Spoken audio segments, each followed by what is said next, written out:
하나님 아버지, 오늘 제가 하나님의 말씀을 읽고 묵상할 때 필요한 영의 양식을 주시기 위해 성령님께서 이 시간에 함께해 주시길 간구합니다. 예수님 이름으로 기도합니다. 아멘. 오늘 우리에게 주시는 하나님의 말씀입니다. 야곱과 함께 각각 자기 가족을 데리고 애굽에 이른 이스라엘의 아들들의 이름은 이러하니. 사랑하는 성도 여러분, 평안하셨습니까? 오늘도 주님께서 주시는 말씀을 통하여 은혜로운 하루를 열어가시기 바랍니다. 오늘 우리에게 주실 하나님의 말씀은 출애굽기 1장 1절입니다. 우리가 이제 드디어 창세기 대단원의 막을 내리고 출애굽기를 통해서 하나님께서 주시는 은혜를 받고자 합니다. 우리가 성경 전체를 통하는 어떤 그 중심적인 주제가 있습니다. 여러 가지 주제가 있겠지만 가장 본질적이고 중요한 주제는 하나님의 나라입니다. 그래서 예수님께서 이 땅에 오셨을 때 공생애를 시작하면서 하신 첫 말씀이 무엇이었습니까? 회개하라, 천국, 그 하나님의 나라가 갖고 왔느니라 했습니다. 바로 예수님께서 이 땅에 오신 목적 자체가 하나님의 나라를 회복시키고 하나님의 나라를 완성시키기 위해서 이 땅에 오셨던 것입니다. 창세기부터 요한계시록까지 모든 성경이 향해 가는 것은 바로 하나님의 나라의 완성을 향해서 나가고 있습니다. 그 하나님의 나라 회복과 완성을 위해서 하나님께서는 아브라함이라는 한 사람을 불러냈고 또 그 가정을 통해서 아브라함에게 하신 모든 언약들을 계승시켜 나갔습니다. 마찬가지로 이제 출애굽기에 넘어오게 되면은 바로 그렇게 개인적으로 하나님께서 개인을 통해서 이루어왔던 하나님의 나라가 이스라엘 민족이라는 하나의 공동체를 통해서 더 점진적으로 확장시키고 또 구체적으로 이루어 가십니다. 왜냐하면 바로 하나님의 나라에 대한 그 진리를 설명하는 데 있어서 공동체만큼 좋은 설명이 없기 때문입니다. 실제로 하나님의 나라는 공동체적이기 때문입니다. 그래서 이제 이스라엘 민족이라는 이 공동체로 시작되는 출애굽기에 나오는 모든 이스라엘 민족의 삶들은 신약에 사는 우리 성도들의 삶을 그대로 대변하고 있습니다. 물론 아브라함이나 이삭이나 야곱의 모든 삶들도 우리 신자들의 삶의 모형이요 또 대변한 것입니다.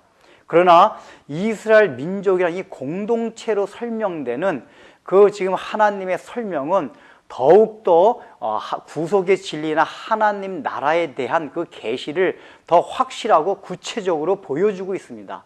그래서 우리가 앞으로 출애굽기 공부를 통해서 출애굽기를 묵상하는 걸 통해서 우리 신자들의 정체성과 신자들의 삶이 어떠해야 할 것인가에 대해서 더 구체적으로 하나님의 뜻을 알 수가 있다는 것입니다. 그래서 지금 이 출애굽기 시작은 우리나라 성경엔 그게 표현되지 않았지만은 원문상에는 그리고로 시작하고 있습니다. 이것이 무슨 얘기입니까? 출애굽기는 창세기와 동떨어지지 않았다는 얘기입니다. 창세기의 모든 사건과 창세기에 일어난 모든 역사의 연장선상에서 시작되는 것이 출애굽기란 얘기입니다. 바로 이것은 아브라함에게 하신 횃불 언약이 지금 이스라엘 민족, 그 아브라함의 후손인 이스라엘을 통해서 이루어간다는 것입니다. 횃불 언약이 무엇입니까? 하나님으로 상징되는 횃불이 바로 쪼갠 짐승 사이로 지나가면서 하나님께서 아브라함에게 하셨던 언약입니다. 그 언약의 내용이 무엇이었습니까? 바로 너의 자손들이 객이 되어서 이방에 객이 되어서 거기서 고생을 하겠고 종으로 살겠고 나중에 400년이 지난 후에 많은 재물을 가지고 다시 나와서 가나안 땅을 정복해 가지고 살게 된다는 그런 내용입니다. 바로 이 언약을 하시면서 하나님께서는 두 짐승이 쪼개지는 그러한 현상을 보여주셨습니다. 바로 예수 그리스도를 보여주셨습니다. 내가 이 한 언약은 어떤 상황이 있든지 너희들이 이것을 어긴다 해도 내가 이 언약을 꼭 지키겠다 하는 그 약속이 바로 횃불 언약이었습니다.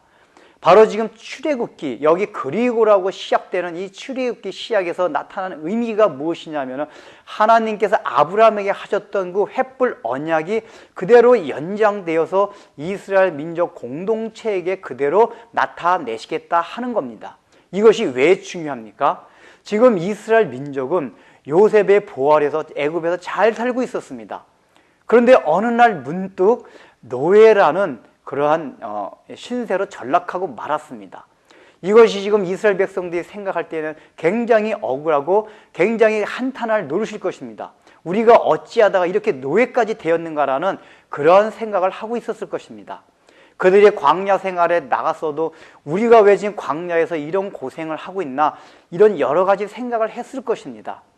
그럴 때 바로 그리고라고 시작되는 이것을 생각하라는 것입니다. 너희에게 지금 닥쳐진 환경이 창세기의 연장선에 있는 것이다. 너희 선조 아브라함에게 하신 그 약속의 연장선 가운데 너희 삶과 너희 환경이 허락된 것이다 한 것을 생각하는 것입니다.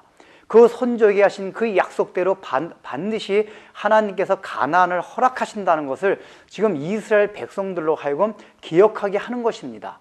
오늘날 이것이 왜 우리에게 중요합니까? 우리는 출애굽기라는 이 사건, 또 여기 기사를 통해 가지고 우리 예수 믿는 사람들의 정체성과 삶에 대해서 다시 한번 생각해야 한다는 것입니다. 지금 출애굽기의 시작이 이스라엘 민족들이 무엇으로부터 시작하고 있습니까? 이제 뒤에 나오겠지만은 노예로부터 시작합니다. 이것은 굉장히 중요한 의미를 지니고 있습니다. 우리 예수 믿는 사람이 노예로부터 시작돼야지만이 이것이 정상적인 출애굽 사건을 맞이할 수 있다는 것을 우리에게 알려줍니다. 노예로 있지 아니할 때는 그 구원의 사건을 맛볼 수 없으며 광야의 사건을 또한 맛볼 수 없으며 가나안에 들어가서 기쁨과 환희의 사건을 맛볼 수 없다는 것을 보여주고 있습니다. 앞으로 출애굽기의 모든 사건들을 통해서 우리가 현재 살아가고 있는 이 삶들이 과연 그리스도인의 삶으로 합당한지를 우리가 다시 한번 깊이 생각해야 한다는 것입니다. 또한 그리고로 시작되는 이 출애굽기의 이 시작 단어를 통해 가지고 우리의 삶 가운데서 하나님께서 늘 그리고라는 단어를 삽입시킨다는 것을 생각해야 한다는 것입니다. 어느 날 갑자기 우리의 환경이 급격하게 변화가 될 수가 있습니다. 그럴 때 하나님께서 우리에게 말씀해 주는 것이 바로 그리고입니다. 그렇게 급격하게 환경이 노예와 같은 상황으로 전락됐다고 해가지고 너무 절망하지 말라는 것입니다. 지금까지 너희가 하나님의 인도하심과 보호하심을 받아왔듯이 그 연장선상에서 너희가 노예와 같은 생활도 하고 있다는 것을 기억하라는 것입니다.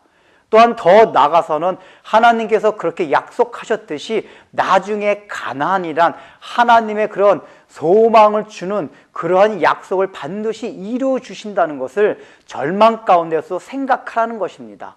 바로 출애굽기로 시작하는 단어인 그리고가 우리 인생의 여러 굴곡에 또 여러 지점에 있다는 것을 늘 생각하며 살아갈 때에 우리가 어떤 상황을 만나든지 거기에 대해서 낙담하거나 절망하는 것이 아니라 그것을 통해서 오히려 하나님의 섭리를 깨닫고 지금도 여전히 동일한 하나님의 은혜와 인도하심과 보호하심이 나의 인생 가운데 있구나 하는 것을 우리가 알 수 있다는 것입니다.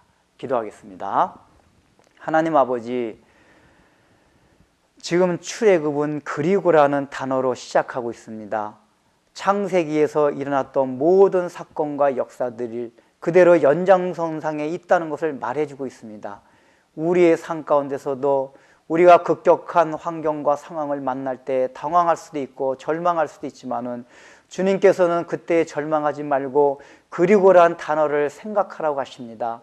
참으로 지난날에 나를 잘 보호해 주시고 인도하셨던 그 하나님의 인도하심의 연장선상에 고난도 있고 환난도 있다는 것을 늘 생각하며 그것을 즐거움으로 받아들이고 소망 가운데로 인도하시는 그 하나님의 섭리를 늘 생각하라는 우리가 이 말씀을 기억하면서 지금 우리가 어떤 상황을 만났든지 또 우리가 앞으로 살아가면서 우리 인생 가운데 이스라엘 백성들이 맞이했던 노예와 같은 그러한 상황을 맞이한다 할지라도 그리고 참 그전에 인도했던 하나님의 인도하심과 선례하심의 연장선에 있는 그러한 우리의 삶이라는 것을 늘 생각하며 살아가게 하여 주옵소서. 예수님의 이름으로 기도드립니다. 아멘. 주의 약속하신 말씀 위에서 영원토록 주를 찬송하리.